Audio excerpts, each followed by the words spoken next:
Namaskar, welcome back to eLearners Hub. You are watching cloud computing tutorials, and in this video we'll see how to explore VMware ESXi server using VMware vSphere client.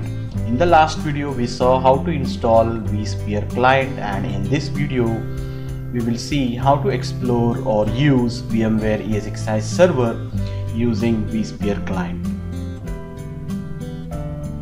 So let's jump to the demonstration.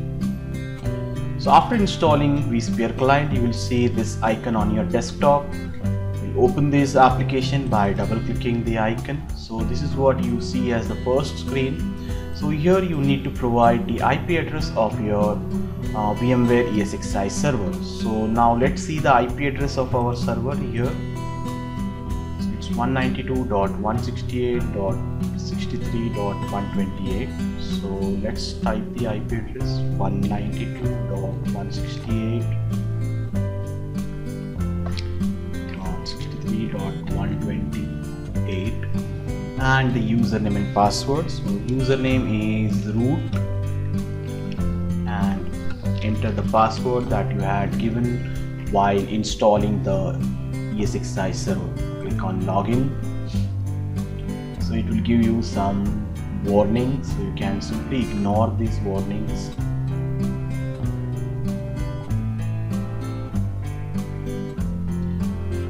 And this is what is the screen that appears for the vSphere client. So here you can see the IP address of your server, vSphere client application, and here you can see the dashboard. So you can see the users, you can create users here. This is the inventory. It shows you what are the various virtual machines that are created on your machine. So here you can see on the left side all the virtual machines that are created on ESXi server. So currently there are no virtual machines, so you won't be able to see anything here.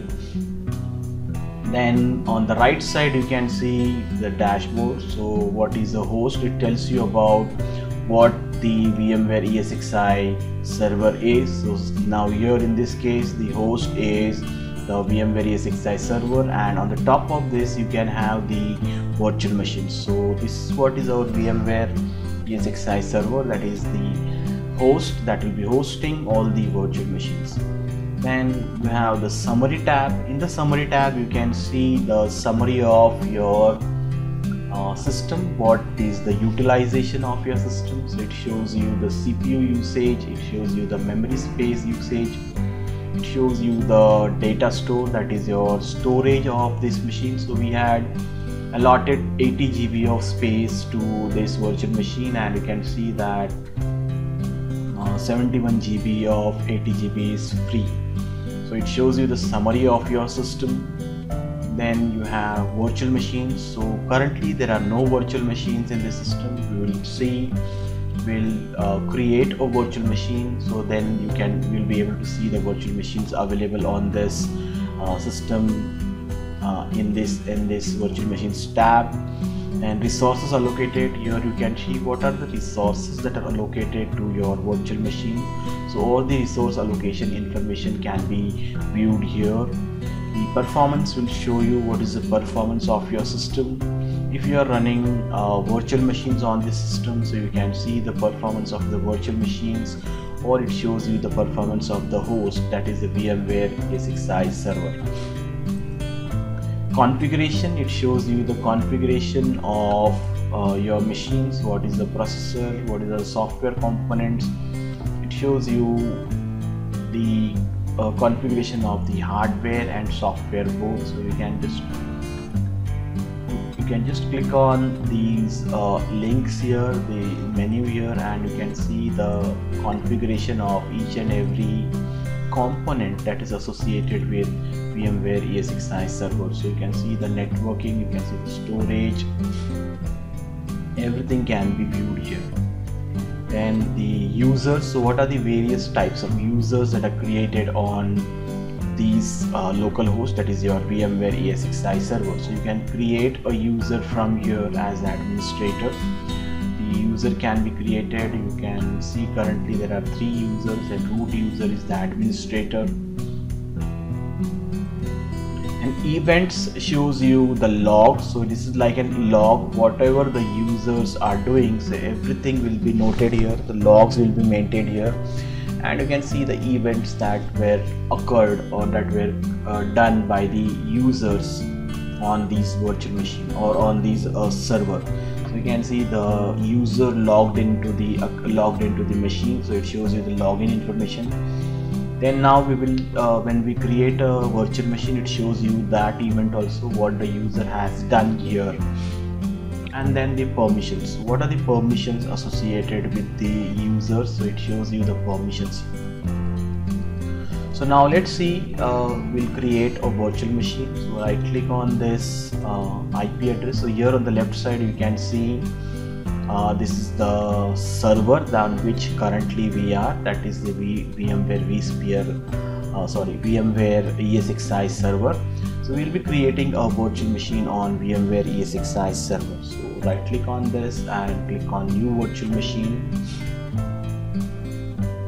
So here you can see there are various options. So you can create a virtual machine, you can create a resource pool, that is if you want to add one more VMware ESXi server into this resource pool, you can create a resource pool. You can enter the maintenance mode, so if you want to do some maintenance to your server, so you can click into the maintenance mode. You can scan for the data stores. Now data stores is nothing but the storage of VMware ESXi server. So it checks for the storage by clicking on this. You can set the permissions, you can shut down the system. Now when you go to VMware ESXi server, so you can shut down the system by pressing F12 by directly going to the server. But in a data center, the servers are lying somewhere else and the administrators are using these servers with the help of vSphere client. So instead of going to the server physically, you can shut down the servers from here directly. So you can shut down or reboot a server, you can check this summary, you can check the performance, and this will open the window, open in a new window. So now we will create a new virtual machine. So we'll click on the new virtual machine. So again, as we saw while creating the virtual machine in VMware Workstation, same things are asked here. So whether you want to go for a typical configuration or you want to go for a custom configuration, so we'll select custom, then click next. It will ask you for the virtual machine name. So now here we'll select Windows 7 as the virtual machine name. So what we are doing here is we are creating a virtual machine on the top of VMware ESXi server, and our VMware ESXi server is lying on our host machine, that is a Windows operating system. So we have the layers of systems that will be running. So Windows 7 we will be creating on VMware ESXi server. Then click on next. So it will ask you where do you want to select virtual machine. So we will store the virtual machine in the data store.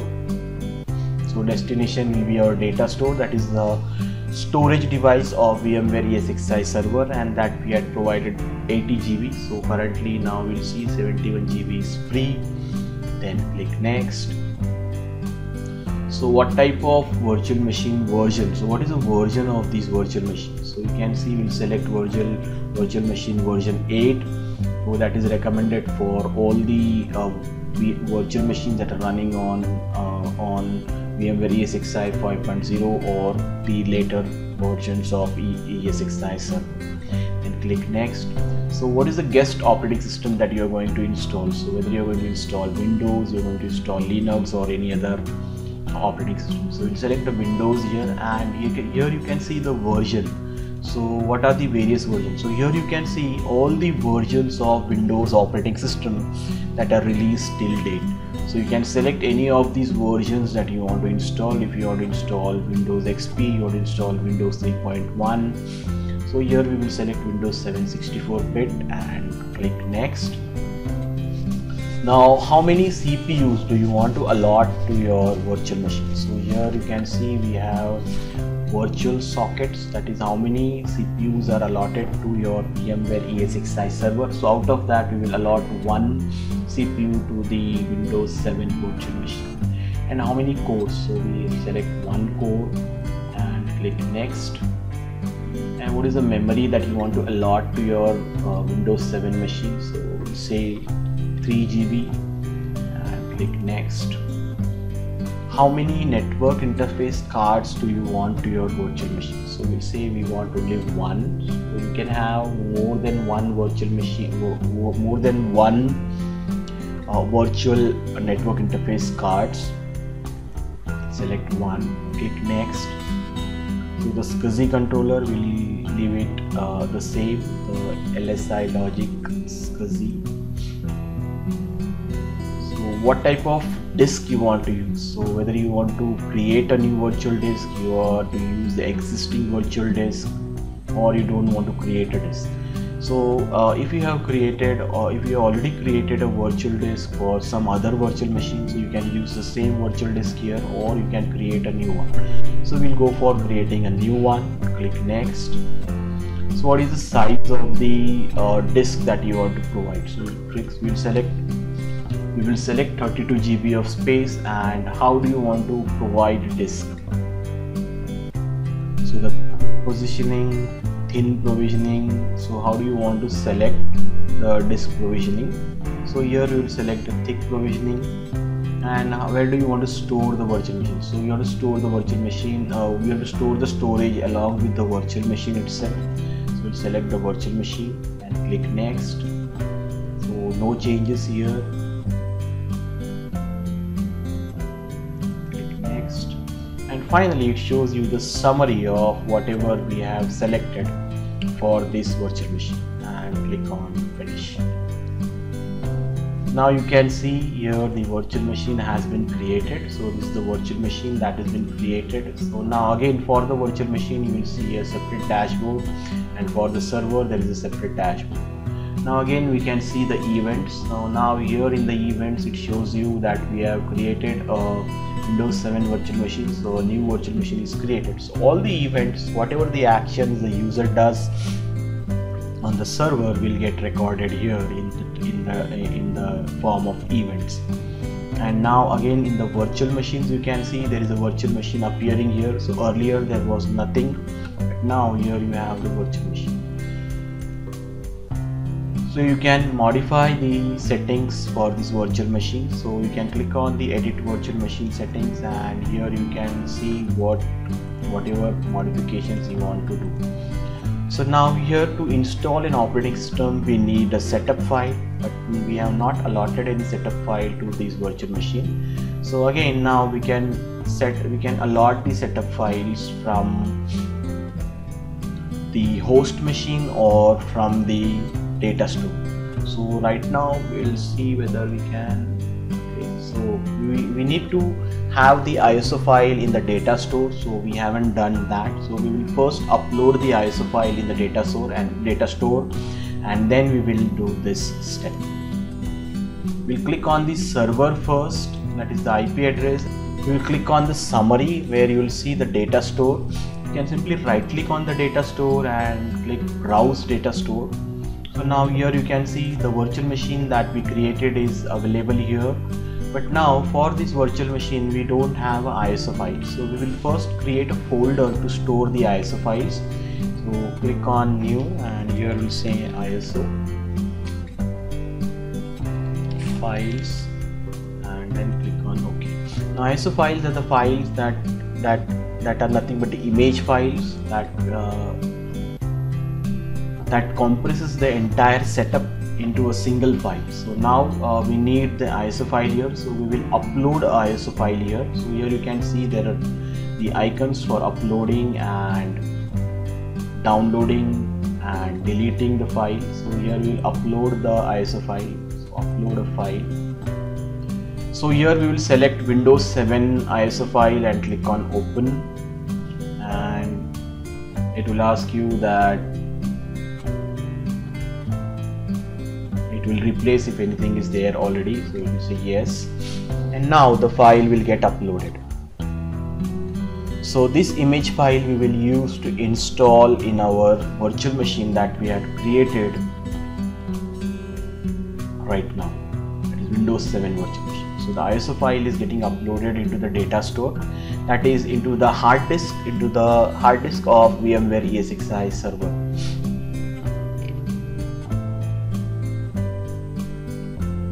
So by doing this, we are achieving what we had planned to do at the beginning.